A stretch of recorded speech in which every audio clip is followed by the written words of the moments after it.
Hi, Bonsai Ligan here, and I am accompanied by my gardener, bonsai handler, Dudong Alakri. It's quite hot already. It's about 9:30 in the morning. Now, this tamarind we are going to remove from this pot. So, this is now so deeply embedded, but we cannot let it grow here. There's no way, there is no future for this tree if we just leave it here. So what we will do is to remove this first from this culvert, see, by sawing down the taproot. This is from seed, so probably there is still a taproot there, and we will remove it from this pot, and then as usual we will split the trunk somewhere here at the bottom, just to increase the taper of the trunk here, in order to create a sort of a nibari. So this pot is already broken. See, if you see, this pot is already broken. The tree broke the pot. So we are now, okay, we have now talado. Okay, so we have cut the taproot. Okay, focus on. And that's quite a taproot. That's quite large. And is that good news or bad news? Patubang ko na dong. Actually, that's bad news, because that means this tree has been very dependent on the taproot, and we cut it off. And aside from that, we're going to split that trunk, but then we will go on with that experiment to see if even with a cut taproot, this tree will survive. So that's the taproot. See, it's quite thick, and the bottom half is also thick. See, nalandungan dong, nalandungan. Okay. So that's it. So we'll bring this to the work table. Now we need to remove some foliages. So while my gardener is preparing for an appropriate pot, because we need a pot larger than this, we're planning to split the bottom part. So we're going to need a pot larger than this. So meanwhile, I'm going to remove much of the branches, so that it will balance out. It will not, so that it will not require so much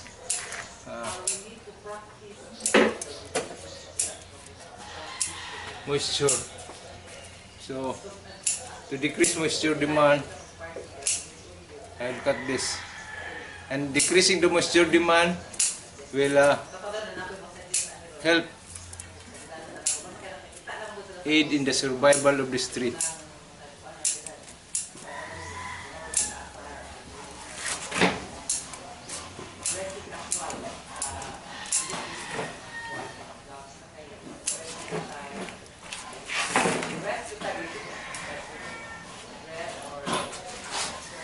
I will continue without the camera. Okay, I have finished removing the foliages, and this is what's left of this tamarind. Now I would like to discuss how to go about trunk improvement. So, if you may observe, there is too much branches here, and a very thick branch here, and there's a thick branch. It just come about here, and here's a bar branch here. There's a bar branch here, and one is going inside, the other going outside. But there is again another very near branch here. So what I am tempted to do is to just cut it off, trunk chop from here, and make this the new lead. This will be the new lead. Although that is very drastic, because If I would have, if I would trunk chop from here, I could have air layered this. Actually, there is still a time or a chance for this to be air layered. So I'm looking for another option, so that if I can retain this trunk, I can air layer here. So I might as well like also to make a more a more conservative, less drastic way of improving this. So again, look at the trunk. See if you will decide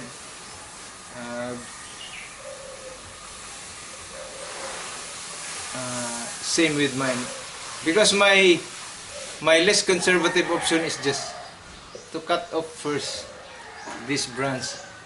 So if I cut off this branch, this will clear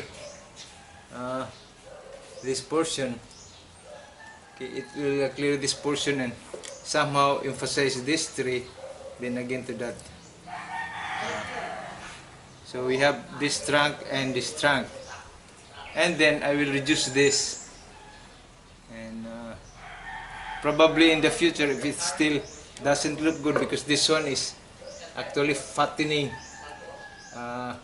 more than this. They are of the same girth already, and so there's no taper there.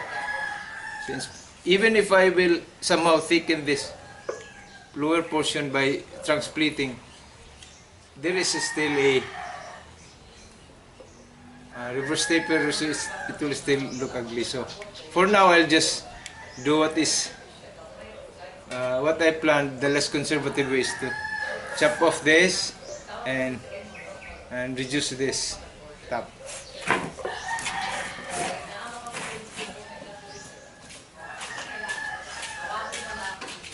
Okay, so I will remove this branch. Okay.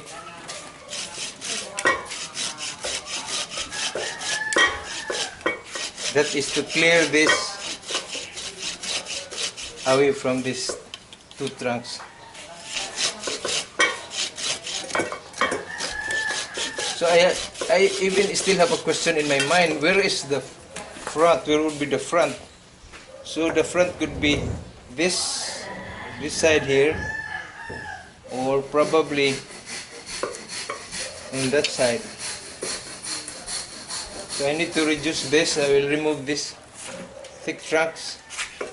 Okay, if that is visible on your side, you remove this thick trunk.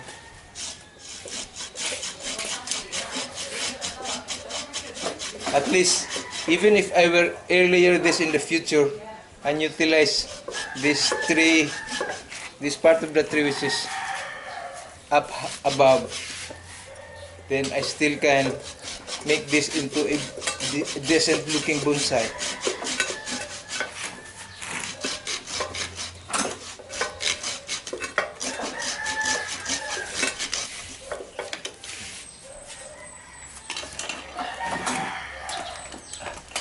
I will use a branch cutter to finish this off.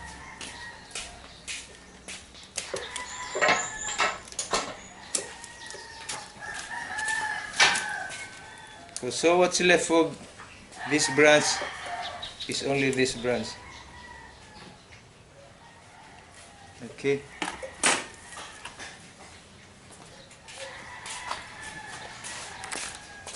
Okay, again, back to the question, where is the front? Actually, it's not, it's still, although it is still too early to judge where the front is, because we're going to split the trunk, and that trunk split will somehow determine. But you can see that even if this becomes the front, the line of the tree is not very organized. I mean, it's not very clear because of this branch going out, which can somehow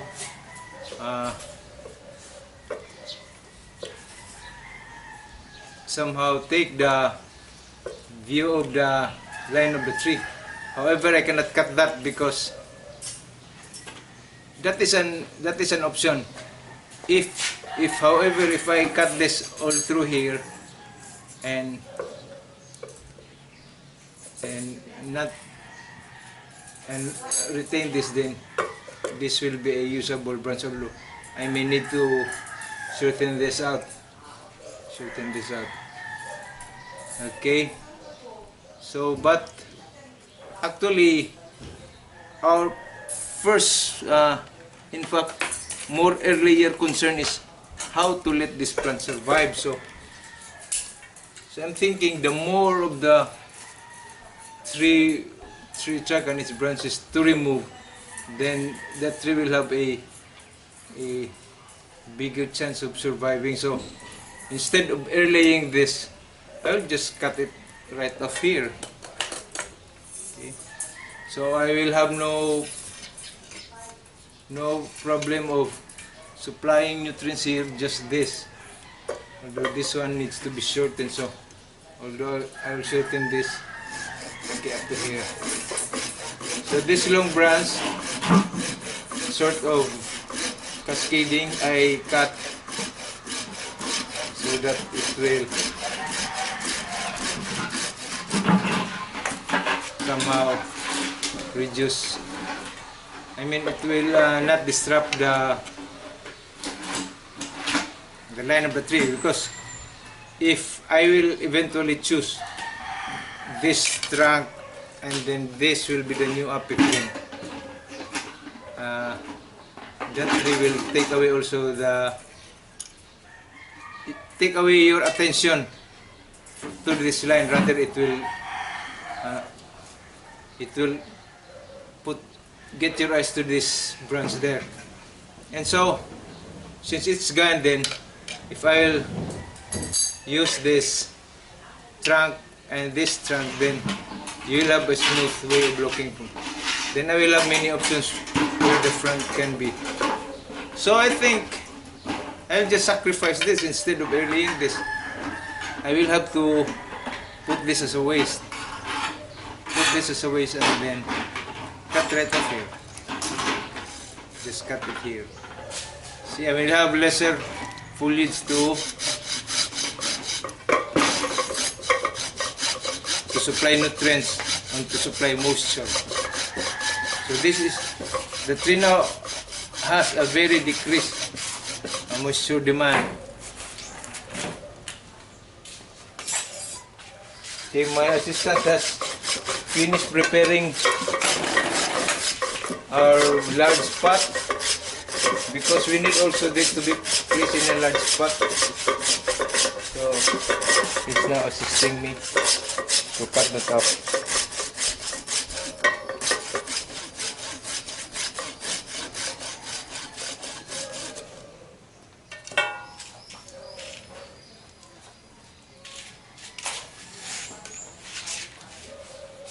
Okay, so we will remove it from the pot.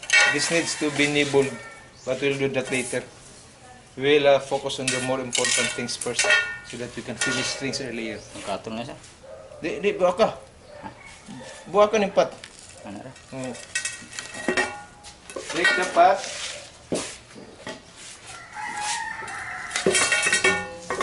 Okay. Then we will try to remove soil, but not all. We will try to retain the ball.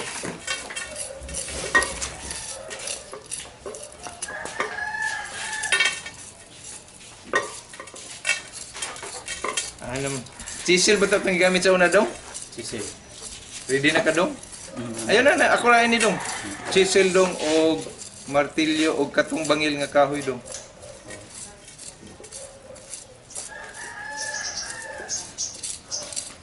No regrets. I did not regret that I removed that.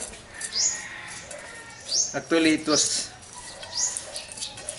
thinking again, it is still a smart decision to prioritize the survival of this tree, because this tree will undergo very much stress because of this root disturbance, plus taproot, which is the taproot cutting off is a very big factor.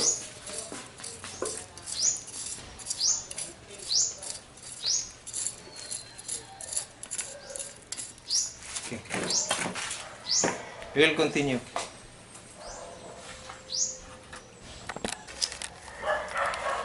Okay, after raking out the roots, we found out that there is a really a good nibari down here. So we will just we'll just plant it high.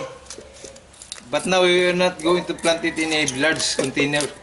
We will plant it right into a bonsai pot. So to show to emphasize the nibari. So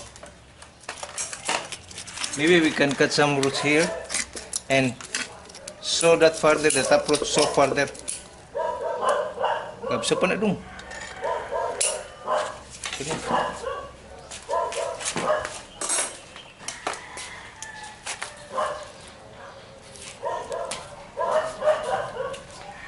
Tamarinds are very root sensitive, that's why that was my first concern.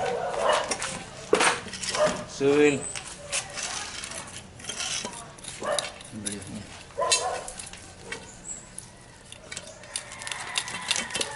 this ini.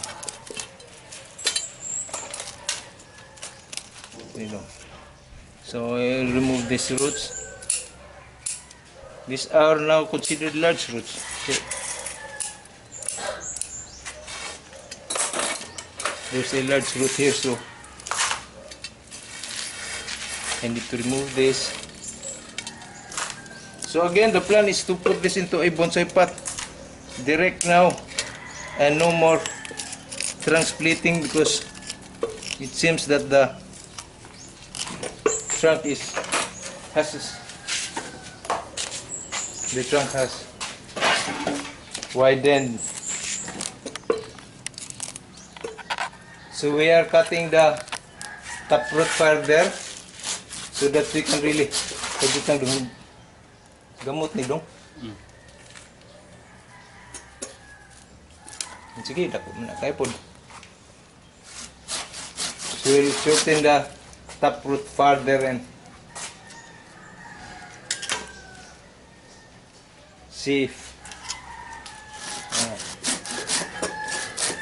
this tree can survive. We are shortening the root, the taproot, so that it will not get into the way of this tree sitting into still a training pot, but still we are now starting to put some drainage soil in the pot. If you can see, there's our drainage soil, and looks like there's too much soil. Actually, I was conservative in cutting the roots. We have removed so much already, but then we plan to plant this high up. So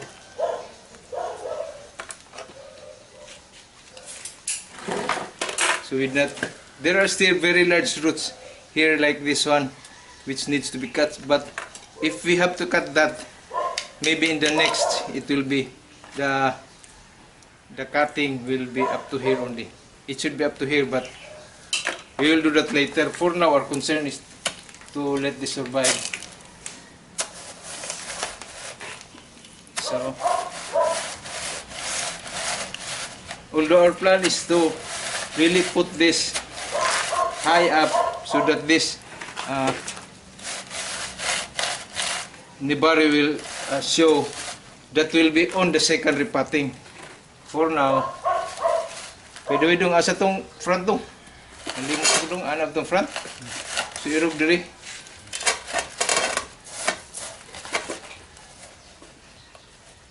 A little bit. Okay. So,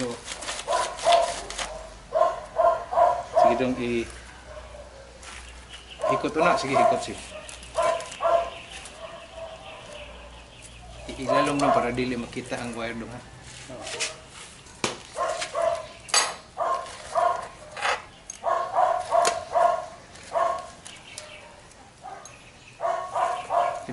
Ilalom ini nga gamot dong. Ilalom ini nga gamot. Ana dong.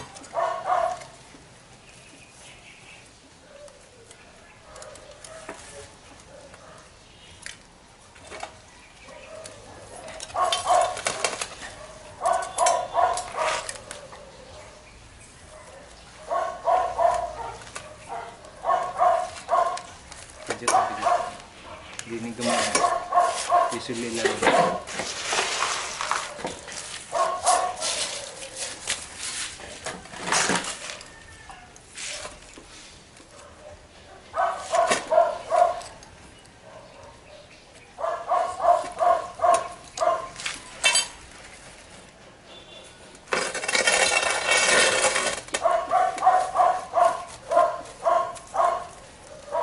This protrusion here will also be removed so that you will have a nice curve there up to there. So this one is not needed anymore.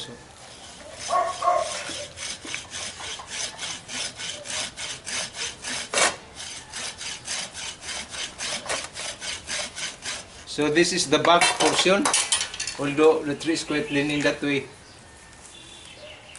Or maybe we can... Anyway, this is not yet the final.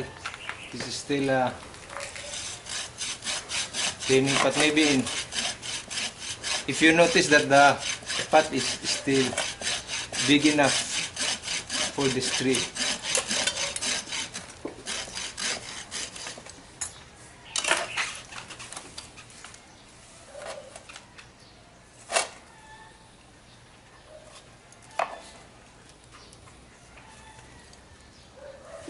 So then we will make the roots be embedded in the soil. So the remaining roots, gloves.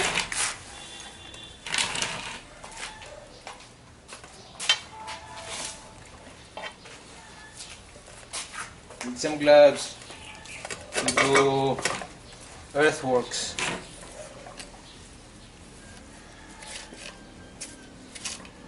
Ang mga roots dong ba ilubong dong sama diri dong diri nga portion.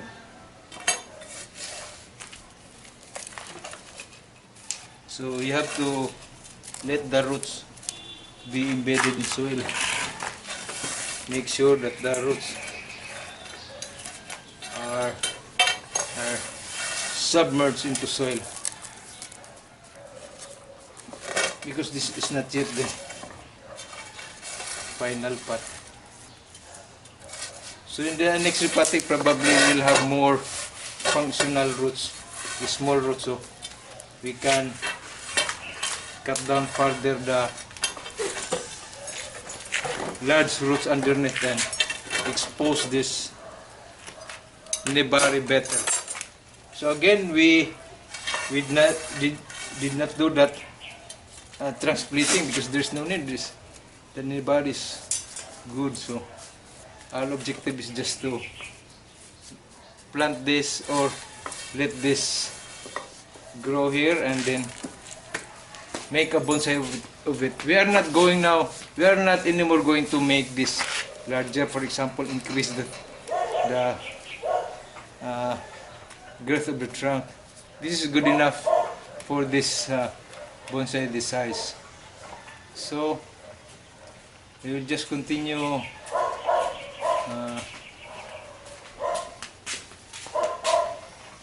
Ailan do ikot pa na dong. So this needs to be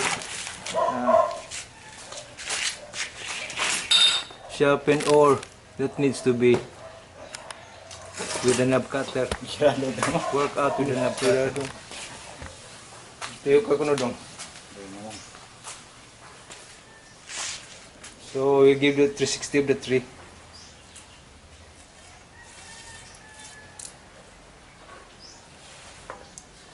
Okay, so my options in the future is that I hope to grow branches from down here and quite thicken this, and at the same time prune the branches that will be growing from here in order to improve this taper.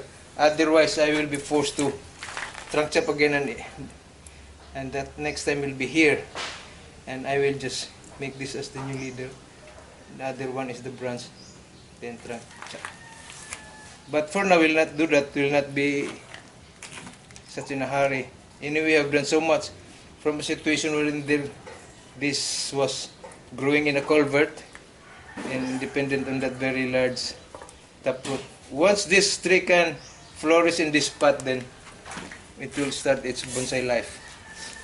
Probably I can cut short here. So the tree will be cut from here, trunk chop, and this will be a very small tree, probably just like that. And but this has a thick trunk and a bar, so that will look good.